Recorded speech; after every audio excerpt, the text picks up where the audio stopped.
Hola, hola, hola amigas, hola amigos, hola Alicia, ¿cómo estás? Hola Juan, ¿cómo estás? Muy bien. Empezando un nuevo programa de diálogos, este panorama internacional de arte y literatura, y quisiera saber primero cuál es tu sumario para después contarte mis temas.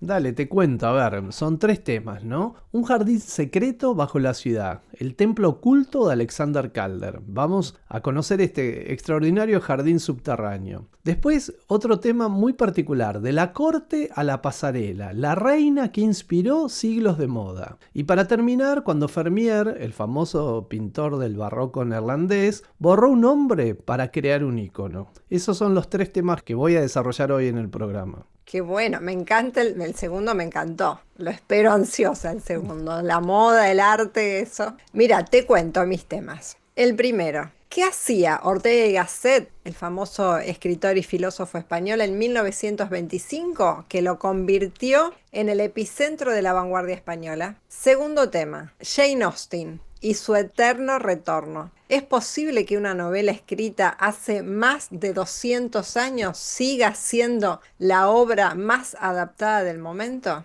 Y por último, también relacionada con Jane Austen, la escritora Jane Austen, contada por una periodista y escritora argentina. Ah, Así que mira, muy sí, interesante. sí, se juntaron las dos noticias de Jane Austen, pero me parecían que las dos valían la pena. Así que, si te parece, arrancamos con tu tema del jardín secreto. Sí, vamos a hablar sobre este jardín secreto. ¿Alguna vez te preguntaste cómo sería entrar en un lugar donde la gravedad parece que pierde peso? Donde el acero se mueve como si fuera aire y las formas suspendidas parecieran hablarte pero sin palabras. ¿Y si existiera un lugar que no fuera solo un museo, sino un jardín secreto diseñado para que lo descubras como quien se adentra en un sueño? Ese lugar existe y está en Filadelfia. Se llama Calder Gardens, un homenaje subterráneo al maestro de los móviles, Alexander Calder. El trayecto comienza cruzando autopistas rugientes, 10 carriles de tráfico imparable. Al otro lado, lo inesperado, un montículo de tierra coronado por flores que Peter Love, el paisajista de las praderas infinitas, diseñó para que cambien con las estaciones. Y en el centro una cuchilla metálica que corta el terreno como una puerta que no parece humana, sino casi mítica. Alexander Calder nació en Filadelfia en 1898 en una familia de artistas. Su abuelo y su padre fueron escultores, su madre fue pintora. Pero él estudió ingeniería mecánica antes de dedicarse al arte, y esa formación lo marcó para siempre. Fue capaz de transformar el metal en movimiento. Creó primero juguetes y esculturas de alambre hasta que en París, en la década del 30, inventó algo nuevo, el móvil. Esculturas que se balanceaban con aire, que nunca son iguales de un instante al otro. Con ellas rompió la tradición estática de la escultura, convirtiendo el espacio y el tiempo en parte de la obra. También diseñó piezas monumentales en acero conocidas como stables, que ocupan plazas y museos de todo el mundo. Calder cambió para siempre nuestra forma de entender la escultura, la hizo lúdica, ligera, le dio vida. Filadelfia, la ciudad natal de Calder, es también una de las más desiguales de Estados Unidos en este momento, con barrios marcados por la pobreza, altos índices de violencia y un sistema social en tensión. La inversión en proyectos culturales de alto costo suele despertar críticas. Calder Gardens, con sus 90 millones de dólares invertidos, se erige así como un símbolo ambivalente, un gesto de belleza y contemplación en medio de un entorno urbano atravesado por problemas profundos. En este sentido, muchos ven en este tipo de espacios públicos un paliativo, un respiro estético que suaviza las fracturas de la ciudad, pero que no alcanza a resolverlas. Los responsables de este escenario son Jacques Herzog y Pierre Meuron, los arquitectos suizos detrás de obras que han transformado la idea de lo que puede ser un museo o un espacio cultural. Su estilo se reconoce por la capacidad de volver monumental lo cotidiano, desde la Tate Modern en Londres, instalada en una vieja central eléctrica, hasta el Nido de Pájaro en Pekín, un estadio que parece un tejido de acero. En Filadelfia eligieron otra estrategia: no construir hacia arriba, sino excavar hacia adentro, como si Calder mereciera un templo oculto bajo tierra, un lugar más cercano a la intimidad que al espectáculo. Al atravesar esa entrada, la ciudad desaparece, se desciende, se baja a un mundo oculto. Herzog y de Meuron no levantaron un edificio, cavaron un vacío, como si para honrar a Calder hubiera que excavar hasta encontrar un lugar donde sus obras pudieran respirar solas y sin ruido. Y allí abajo nos espera lo inesperado. Pasillos oscuros que parecen túneles volcánicos, escaleras que descienden como si nos invitaran a un viaje interior. En un muro, una fisura circular deja ver un móvil suspendido, flotando entre luces mínimas como un sueño suspendido en la penumbra. Más adelante, un espacio amplio se abre de pronto y la luz cae desde arriba en cascadas. En el centro, una escultura roja se despliega como una criatura viva, mientras los móviles cuelgan como bandadas de pájaros que han decidido habitar en el aire. Y si uno se detiene lo suficiente, descubre que no solo se mueven, también suenan. Un roce leve, un golpeteo metálico, un eco casi secreto que vibra en el aire. Calder entendía que el sonido podía ser parte de la experiencia, como un murmullo del metal que recuerda que la escultura acá está viva. No hay carteles, no hay textos curatoriales, no hay explicaciones, no hay voces que te digan qué pensar, solo el espectador, la luz, el acero y el silencio. Allí ocurre lo esencial. Cada visitante construye su propia conversación con Calder. No importa si sabes mucho o poco de arte, lo que importa es lo que ves y lo que sentís. Porque Calder siempre lo supo, sus esculturas no son objetos para mirar, sino presencias que te obligan a detenerte. Y en esa pausa, en ese respiro, uno recuerda que el arte puede ser un refugio frente al ruido, una oportunidad de mirar el mundo con otros ojos. Quizás por eso Calder Gardens no es solo un lugar para contemplar, sino para entrar en diálogo con nosotros mismos. Porque al final, la pregunta no es qué nos dice Calder, sino qué parte de nosotros despierta cuando dejamos que sus formas, suspendidas en el aire, nos hablen en silencio. Así que esta es una experiencia que se puede vivir en la ciudad de Filadelfia, donde han decidido hacerle un homenaje a uno de sus hijos más reconocidos en el mundo del arte, que es Alexander Calder. Sí, preciosa, su obra es preciosa. No se me viene a la mente los móviles en la Fundación Peggy Guggenheim en Venecia, una gran coleccionista que tiene, bueno, seguro que vos lo conocés a ese museo, Sí, sí, y claro. tiene mucha obra de Calder, era muy amiga de Calder. No sé por qué, enseguida pensé en Peggy Guggenheim, ¿Y por que también qué? es un personaje del cual tenemos que hablar un día, Juan. Porque es difícil de olvidar. La presencia de la obra de Calder se hace una experiencia que es difícil de olvidar. También hay en el ingreso al Centro Pompidou, en distintos parques y Sí. plazas públicas en el mundo, hay estas obras gigantes y vibrantes de metal de Calder y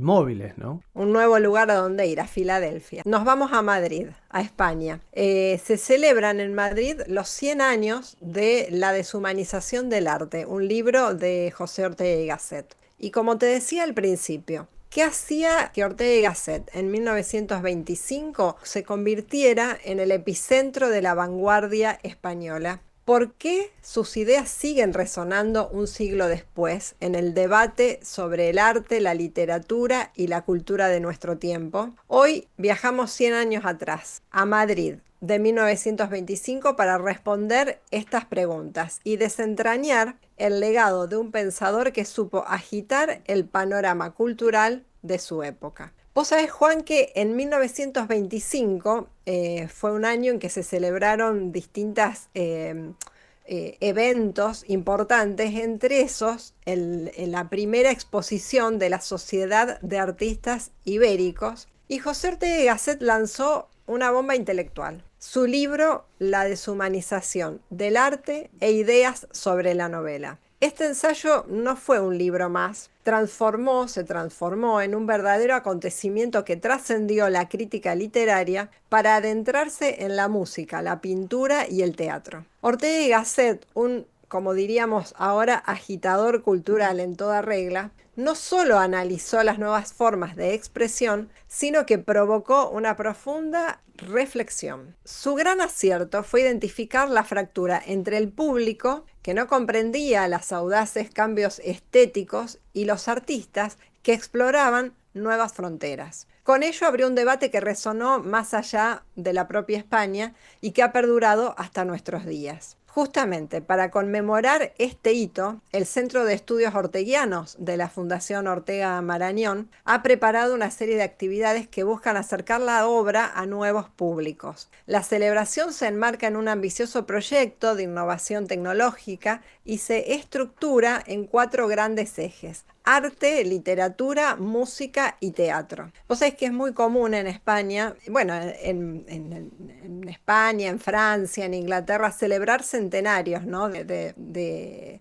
hechos, de acontecimientos históricos. Y esto de celebrar los 100 años de la aparición de un libro me pareció muy novedoso, y además cómo lo hacen y cómo lo presentan, me parece que valía la pena que la gente que nos está escuchando lo conociera por si están por Madrid. Los libros de Ortega son libros que marcaron una época, ¿no? Incluso en Argentina, Totalmente. ¿no? Con una incidencia muy significativa. Acá en Argentina tuvo mucha presencia Ortega, además una profunda amistad con Victoria Ocampo, que fue quien lo Claro, introdujo de cierta forma, y una permanencia muy activa, ¿no? claro, claro. Como plato fuerte de este centenario, la Fundación Ortega de Marañón inauguró hace apenas unos días la exposición 1925-2025, 100 años de la deshumanización del arte. Esta muestra, que ya está abierta al público y pueden ir hasta diciembre de este año, revela una faceta menos conocida del filósofo, la del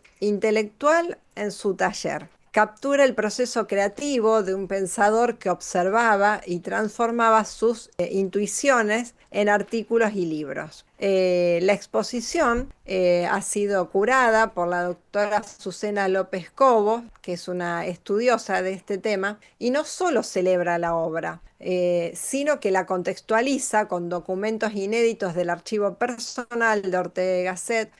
Los visitantes podrán ver manuscritos, correspondencia con figuras, por ejemplo, como el escritor Paul Valéry, fotografías de su relación con Einstein y primeras ediciones de sus publicaciones, incluidas traducciones en varios idiomas, y hasta una edición de este libro en braille. El recorrido es un viaje fascinante que permite entender cómo un ensayo se gestó, se publicó y se proyectó internacionalmente. Más allá del viaje al pasado, la muestra invita a reflexionar sobre la vigencia del pensamiento de Ortega. Sus ideas sobre la incomprensión del arte nuevo y la transformación de las formas artísticas siguen siendo una herramienta clave para interpretar los debates actuales. Ya saben que si están por Madrid, esta es una muy buena opción para visitar esta exposición. Las exposiciones sobre libros, no sé, a mí me encantan, Claro, porque uno ve como la trastienda también, ¿no? Con los manuscritos, ve cómo trabajaba el pensador,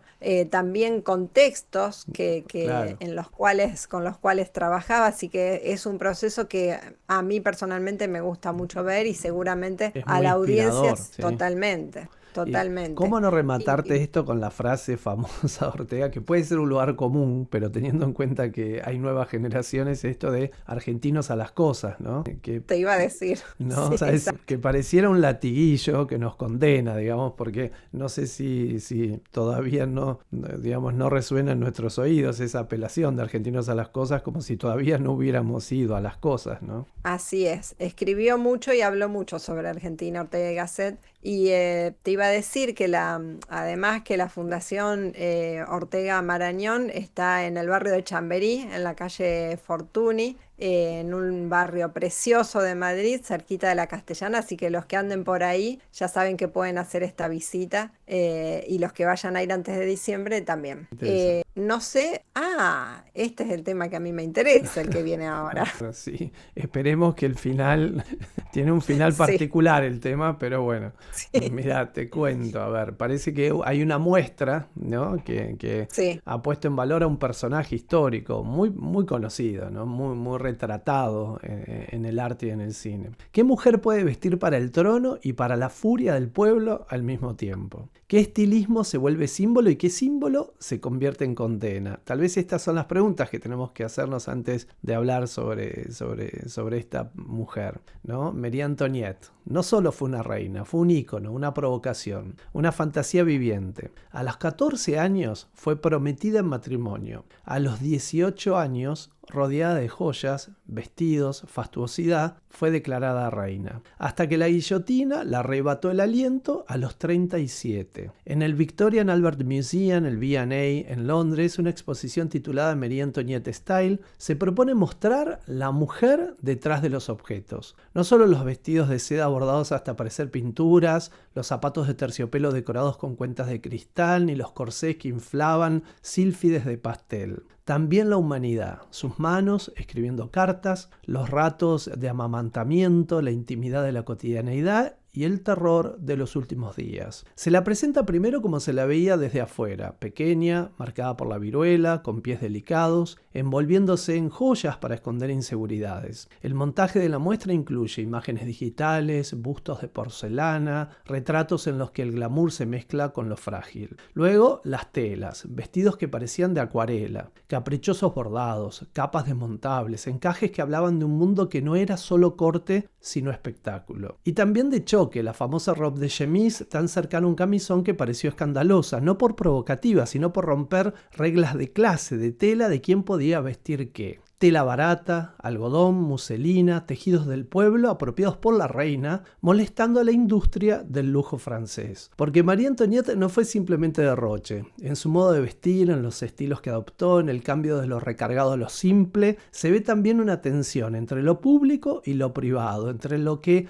la corona espera y lo que el cuerpo necesita. Ella cedía ante la extravagancia, sí, pero también buscaba comodidad, expresividad, modos de mostrarse diferente. Sin embargo, el público de su época, igual que muchos hoy, juzgaba con dureza, que si su gasto devoraba un presupuesto estatal ya quebrado, que si un vestido costoso podía alimentar a un niño hambriento, que si sus extravagantes peinados no eran solo moda sino desprecio por el sufrimiento ajeno. Durante la exposición vemos también cómo su estilo dejó huella, desde diseñadores contemporáneos que citan su pastelismo, sus encajes, sus flores en relieve, hasta fotógrafos y cineastas que recrean sus siluetas, sus pelucas, sus zapatos como objetos de deseo moderno. Y los zapatos, tantos, que sobreviven como reliquias frágiles, testigos mudos de esplendor y caída. Al final, la pregunta queda en el aire: ¿revolucionaria de la moda o derrochadora vacía? Tal vez fue ambas, porque en la ambigüedad yace su fascinación. La reina que deslumbraba, que ofendía, que quería ser otra cosa.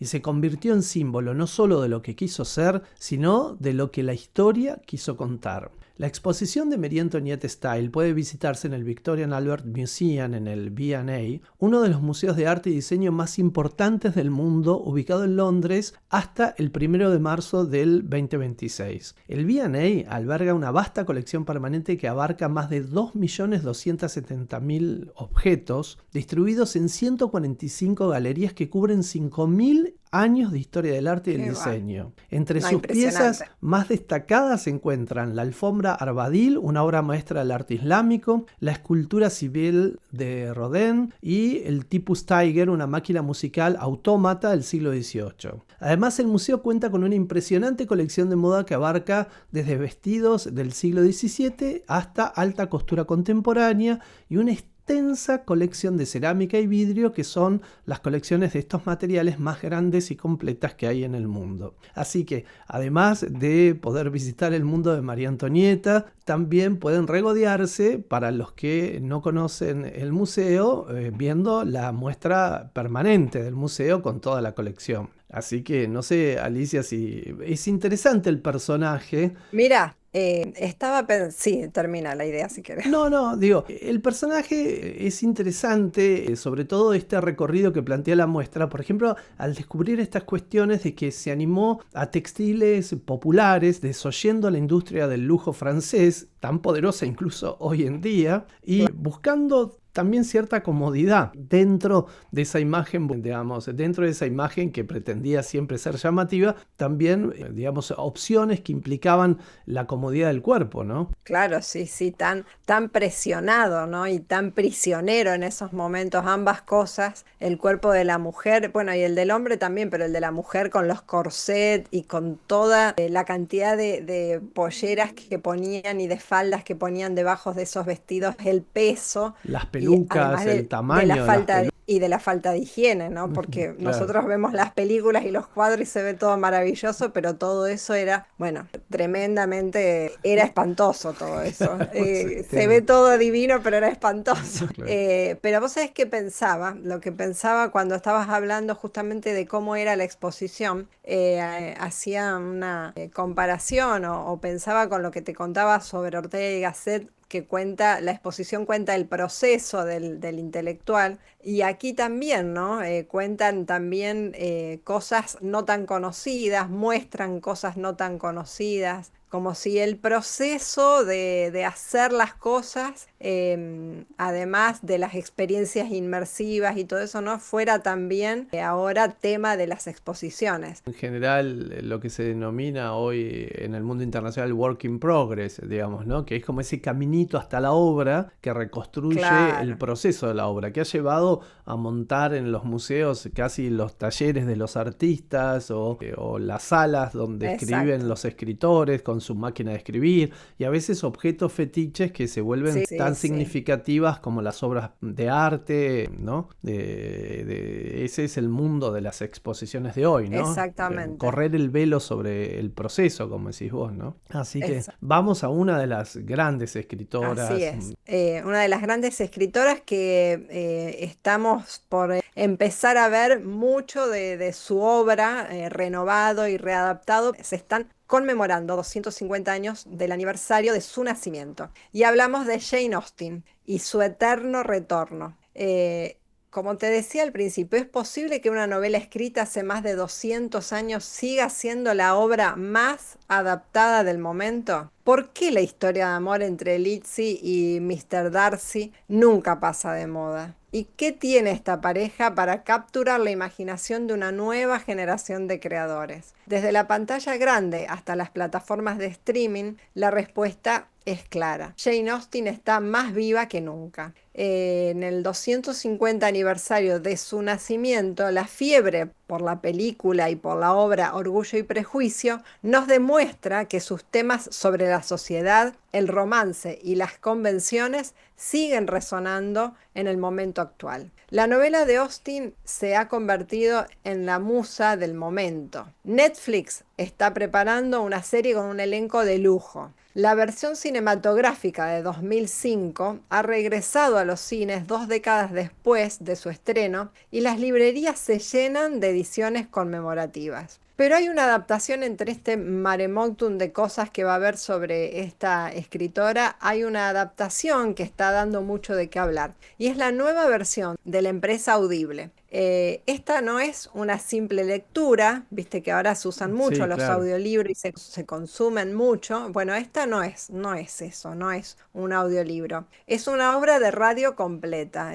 Es más parecido a un radioteatro Claro. que a una lectura, Una ¿no? Con un, dramatización. exactamente, y además con un reparto de actores estelares que incluye a Marisa Abela como Lizzie y a Harris Dickinson como Mr. Darcy, además de dos veteranos como son Billy Nighy y Glenn Close. La dirección de Diane Edwards y el guión de Lulu Raxa hacen un trabajo impecable al recrear el mundo de la novela sin narrador, sino justamente como decíamos, permitiendo que la historia se desarrolle a través de diálogos, Claro. sonidos y una banda sonora original de Morgan Kibbe que capta la esencia de la época. La química entre Abela y Dickinson es palpable. La idea Bella es ingeniosa y vibrante, mientras que el Darcy de Dickinson, inicialmente un gruñón elegante, sorprende con un humor sutil. Esta adaptación es tan cautivadora que incluso alguien que no es fanático de la obra de la escritora se devora la serie completa en solo 2 o 3 días. Sí, un gran Promete ser desafío, ¿no? Netflix tiene un desafío al totalmente. superar, ¿sí? Y aparte imaginarse las voces de estos actores británicos que siempre tienen... También es muy interesante, ¿no? Escuchar en su idioma original los textos y muy bien dichos, ¿no? Así es, Es muy así es. interesante. Bueno, mira, vamos a una noticia que conmovió los medios vinculados al mundo de las artes visuales en estas semanas y yo lo titulé Cuando Vermeer borró a un hombre para crear un ícono. ¿Sí? ¿Sabías que incluso los grandes maestros pueden esconder secretos bajo sus obras más famosas? La joven con el sombrero rojo de Johannes Vermeer ha revelado una sorpresa que cambia nuestra comprensión del artista y de su proceso creativo. Investigaciones recientes utilizando tecnología de imágenes avanzadas han descubierto que debajo de esta icónica pintura se oculta un retrato masculino, posiblemente el primer retrato de un hombre que Vermeer pintó. El hallazgo sugiere que al inicio de su carrera el maestro de Delft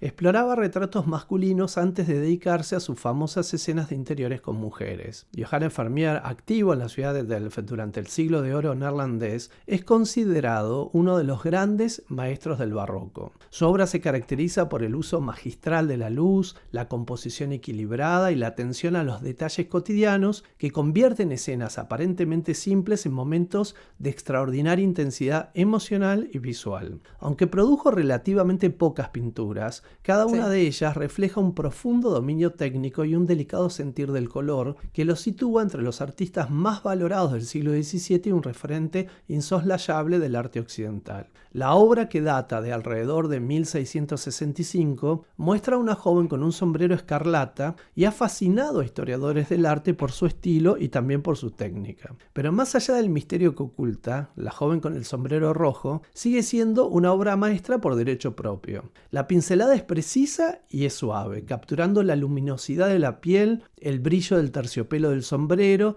y la intensidad del gesto de la joven. El contraste entre luces y sombras revela un dominio del claroscuro que da profundidad y volumen, mientras que la mirada directa de la joven crea una intimidad sorprendente con el espectador, casi como si nos hablara desde el siglo XVII. Este retrato oculto ofrece una ventana única al taller de Vermeer y su evolución como pintor. Porque ¿qué pasa? Debajo de la capa de pintura donde se encuentra la famosa obra, han descubierto otra obra, ¿no? Este retrato masculino. Y nos permite imaginar no solo qué tipo de retratos masculinos pretendía hacer Vermeer en su origen, sino también hay detalles del ámbito donde lo pintó, Claro. ¿no? Y entonces ahí es cuando podemos, también como hablábamos antes, en las muestras sobre los procesos, a través de este retrato oculto debajo de la pintura, también podemos comprender cómo el pintor exploraba sus composiciones, cómo corregía proporciones y se transformaba figuras